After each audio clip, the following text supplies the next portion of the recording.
नमस्कार दोस्तों, मैं सिद्धार्थ आप सभी का बहुत बहुत स्वागत करता हूं। ज्योतिष में देश, काल, पत्र, इन तीनों का विशेष महत्व होता है। देश का अर्थ है स्थान, काल का अर्थ है समय और पत्र का अर्थ है वो परिवार, वो कुल जिसमें आप जन्मे हैं। भविष्यवाणियां इन्हीं को देख करके करी जाती हैं और साधना, मंत्र, देवी देवता की उपासना, इन सब में भी ज्योतिष के इन तत्वों का विशेष योगदान है।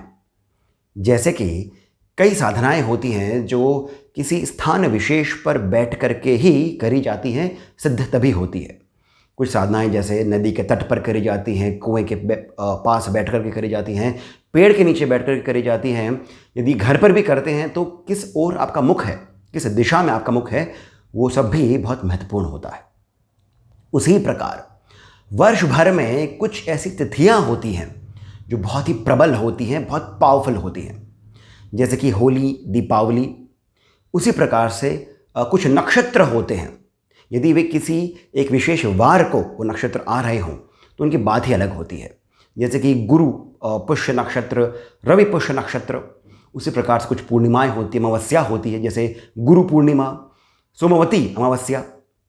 इसी प्रकार से एक नक्षत्र है अश्विनी और एक वार है मंगल, यानी कि भौम। जब इन दोनों का योग होता है, ये वर्ष में केवल एक या दो बार ही होते हैं। इस वर्ष में ये दो ही बार आ रहे हैं, यानी मंगलवार के दिन अश्विनी नक्षत्र, इसे कहते हैं भौम अश्विनी योग। ये बहुत ही लाभदायक है, बहुत ही प्रबल है, पावरफुल योग है। और ये आ रहा है इसी महीने के 9 तारीख को। अभी एक दो वीडियो पहले ही मैंने एक वीडियो बनाया था जिसमें मैंने बताया था कि किस प्रकार से ये जो चैत्र मास है, अप्रैल का जो महीना है, ये सिद्धियों का महाकुंभ है। बहुत सारी ऐसी तिथियां आ रही हैं, योग आ रहे हैं जिसमें आप देवी देवताओं के, जो भी आपके इष्ट देवी देवता हैं, उनकी आप साधनाएं कर सकते हैं, मंत्रों का जप कर सकते हैं। उसी प्रकार ये भौम अश्विनी नक्षत्र जो आ रहा है, इसकी जो विशेषता है इस वर्ष, वो ये है कि ये प्रतिपदा तिथि को आ रहा है, वो भी नवरात्रि के पहले दिन।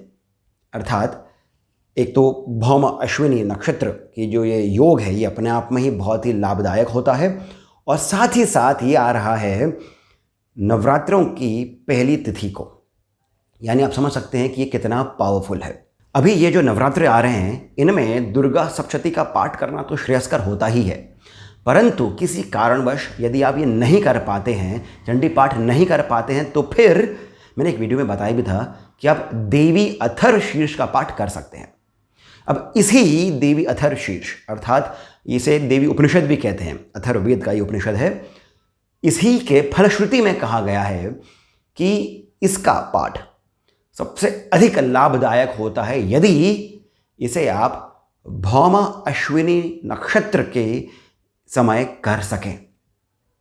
यानी ये जो 9 अप्रैल को भौमा अश्विनी नक्षत्र का योग बन रहा है, ये देवी अथर्वशीर्ष के पाठ के लिए सबसे अधिक लाभदायक है। और साथ ही साथ चूंकि ये आ रहा है नवरात्रि के पहले दिन, इसकी बात ही कुछ और है। ये जो अश्विनी नक्षत्र है, इसके बारे में भी थोड़ी सी एक जानकारी होनी चाहिए कि इसका जो रूलिंग जो प्लैनेट है वो है केतु। केतु जो है ये अपने आप में ही स्पिरिचुअलिटी के लिए, स्पिरिचुअल वाइब्रेशंस के लिए बहुत ही महत्वपूर्ण होता है। केतु जो है वो स्पिरिचुअल वाइब्रेशंस के लिए जाना जाता है। जो भी व्यक्ति स्पिरिचुअलिटी में, अध्यात्म में, साधना में एक उच्च स्तर तक पहुंचते हैं, उनका केतु प्रबल होता है, बहुत ही बलवान होता है। और जो ये अश्विनी नक्षत्र है, इसका जो रूलिंग प्लैनेट है वो केतु ही है। साथ ही साथ ये आ रहा है मंगलवार को, वो भी प्रतिपदा है नवरात्र की। इसका जो समय है वो सुबह 7:30 बजे से, क्योंकि उसके पहले रेवती नक्षत्र है, 7:30 बजे से 9 तारीख को ये आरंभ हो जाएगा अश्विनी नक्षत्र, और ये चलेगा अगले दिन यानी कि 10 तारीख के सुबह 5 बजे तक।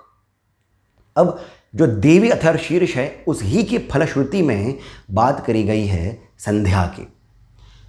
ये जो संध्या होती है ये तुरीय संध्या होती है। दिन में 4 संध्याएं होती हैं। जो ब्रह्म मुहूर्त जो होता है उसे हम ब्रह्म संध्या कहते हैं। जो दोपहर को जो संध्या होती है यानी सुबह और दोपहर के बीच की जो संध्या होती है उसे हम विष्णु संध्या कहते हैं। जो शाम की संध्या होती है, सायंकाल की जो संध्या होती है वो शिव संध्या होती है। और उसी प्रकार जो रात्रि काल की संध्या होती है यानी ये जो 11 बजे से लेकर के 10:30 11 बजे के बाद से करीब 1:30 बजे तक का समय होता है, इसे तुरीय संध्या कहते हैं। ये देवी संध्या के नाम से भी जाना जाता है या फिर काली संध्या के नाम से भी जाना जाता है। देवी की जितनी भी उपासना होती है, जितने भी मंत्रों का जप होता है, इनकी जो साधना होती है वो इस ही काल में करी जाती है।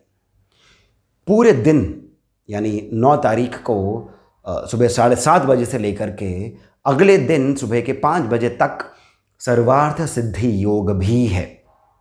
यानी अब आप समझ सकते हैं कि ये जो मैंने वीडियो बनाया है ये स्पेशली मैंने आपको यही बात बताने के लिए बनाया है कि इस दिन का आप विशेष लाभ उठाएं। देवी अथर्वशीर्ष का आप पाठ करें, 10 बार पाठ करें, 11 बार पाठ करें, 108 बार पाठ करके इसका पुष्चरण होता है। ये यदि आप करते हैं, ऐसा माना जाता है, ऐसा कहा जाता है कि इस दिन यानी भौम अश्विनी नक्षत्र का जो योग बन रहा है, प्रतिपदा के दिन, नवरात्र के पहले दिन, ये आपको सिद्धि भी प्रदान कर सकता है। अर्थात देवी अथर्वशीर्ष के साथ में आपकी जितने भी मनोकामनाएं हैं वो पूर्ण हो सकती हैं। बहुत ही विशेष समय है ये, इसका आप लाभ उठाएं। मैं बार बार इसी बात पर जोर दे रहा हूं।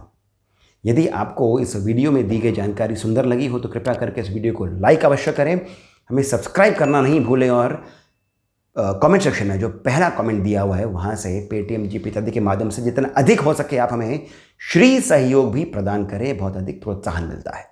इसके साथ मैं सिद्धार्थ अब आप सभी से जानने की अनुमति लेता हूँ। धन्यवाद।